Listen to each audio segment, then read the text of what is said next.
भक्ति और विश्वास में बड़ी शक्ति होती है। आप एक बार अपने आराध्य पर विश्वास करके तो देखिए। अयोध्या के बहुत निकट ही पौराणिक नदी कुटिला है, जिसे आज टेढ़ी कहते हैं। उसके तट के निकट ही एक भक्त परिवार रहता था। उनके घर पर एक सरस्वती नाम की बालिका थी। वे लोग नित्य श्री कनक बिहारी जी का दर्शन करने अयोध्या आते थे। सरस्वती जी का कोई सगा भाई नहीं था, केवल एक मौसेरा भाई ही था। वह जब भी श्री रघुनाथ जी के दर्शन करने आती, उसके मन में यही भाव आता कि सरकार मेरे अपने भाई ही हैं। उसकी आयु उस समय मात्र 2 वर्ष की थी। रक्षाबंधन से कुछ समय पूर्व उसने सरकार से कहा कि मैं आपको राखी बांधने आऊंगी। उसने सुंदर राखी बनाई और रक्षा बंधन पूर्णिमा पर मंदिर लेकर गई। पुजारी जी से कहा कि हमने भैया के लिए राखी लाई है। पुजारी जी ने छोटी सी सरस्वती को गोद में उठा लिया और उससे कहा कि मैं तुम्हें राखी सहित सरकार को स्पर्श करा देता हूँ और राखी मैं बांध देता हूँ। पुजारी जी ने राखी बांध दी और उसको प्रसाद दिया। वह हर वर्ष राखी बांधने का उसका नियम बन गया। समय के साथ वह बड़ी हो गई और उसका विवाह निश्चित हो गया। वह पत्रिका लेकर मंदिर में आई और कहा कि मेरा विवाह निश्चित हो गया है, मैं आपको न्योता देने आई हूँ। चारों भाइयों को विवाह में आना ही है। पुजारी जी को पत्रिका देकर कहा कि मैंने चारों भाइयों से कह दिया है, आप पत्रिका सरकार को देकर आप भी उनसे कह दीजिएगा। ऐसा कहकर वह अपने घर चली गई। विवाह का दिन आया। अवध में एक रस्म होती है कि विवाह के बाद भाई आकर उसको चादर उठाता है और कुछ भेंट वस्तुएं देता है। उसकी मौसी ने अपने लड़के को कुछ सामान और 22 रुपये दिए और मंडप में पहुंचने के लिए कहकर वह चली गई। उसका मौसेरा भाई उपहार वस्त्र और 22 रुपये लेकर रिक्शा पर बांधकर विवाह मंडप की ओर निकल पड़ा। रास्ते में ही रिक्शा उलट गया और वह गिर गया। थोड़ी सी चोट आई और लोगों ने उसको दवाखाने ले जाकर मरहम पट्टी कराई। यहाँ सरस्वती जी घूंघट से बार बार मंडप के दरवाजे पर देख रही थीं और सोच रही हैं कि सरकार अभी तक क्यों नहीं आए। उसको पूरा विश्वास था कि चारों भाई जरूर आएंगे। माँ से भी कह दिया कि ध्यान रखना, अयोध्या जी से मेरे भाई आएंगे। माँ ने उसको भोला समझकर हंस दिया।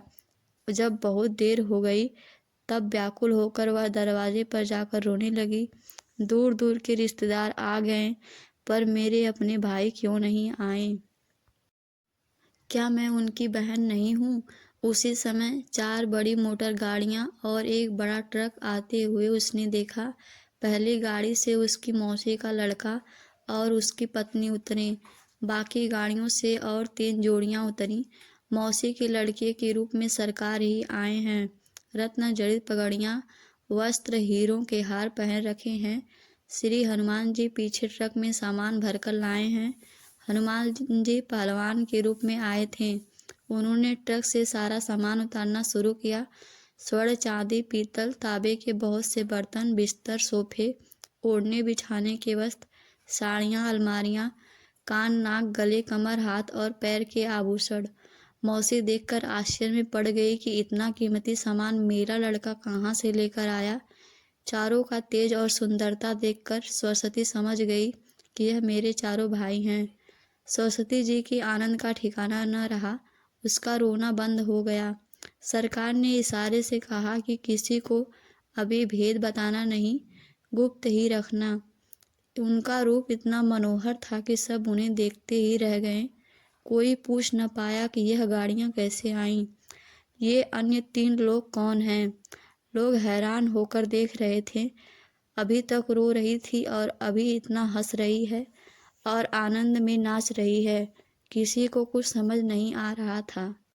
जब तक उसकी विदाई नहीं हुई तब तक चारों भाई उसके साथ ही रहे। सभी गले मिले और आशीर्वाद दिया। सरस्वती ने कहा, जैसे आज शादी में सब संभाल लिया, वैसे जीवन भर मुझे संभालना। जब वह गाड़ी में बैठकर पति के साथ जाने लगी तब चारों भाई अंतर्ध्यान हो गए। उसी समय असली मौसी का भाई किसी तरह लंगड़ाते हुए पट्टी लगाए हुए वहां आया। उसने वस्त्र उठाया और 22 रुपये दिए। मौसी ने पूछा कि अभी अभी तो तुम बड़े कीमती वस्त्र पहने और गाड़ी और ट्रक लेकर आया था, ये पट्टी कैसे बंध गई और कपड़े कैसे फट गए? उसको तो कुछ समझ ही नहीं आ रहा था। अंत में सरस्वती से उसकी माता ने एकांत में पूछा कि बेटी सच सच बता कि क्या बात है, ये चारों कौन थे? तब उसने कहा कि माँ, मैंने आपसे कहा था कि ध्यान रखना, मेरे भाई अयोध्या से आएंगे।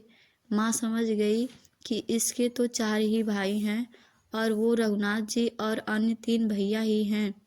माँ जान गई कि श्री अयोध्यानाथ सरकार ही अपनी बहन के प्रेम में बंध कर आए थे और अपनी बहन को इतने उपहार, आभूषण और वस्तुएं दे गए कि नगर के बड़े बड़े सेठ नवाबों के पास भी नहीं थे।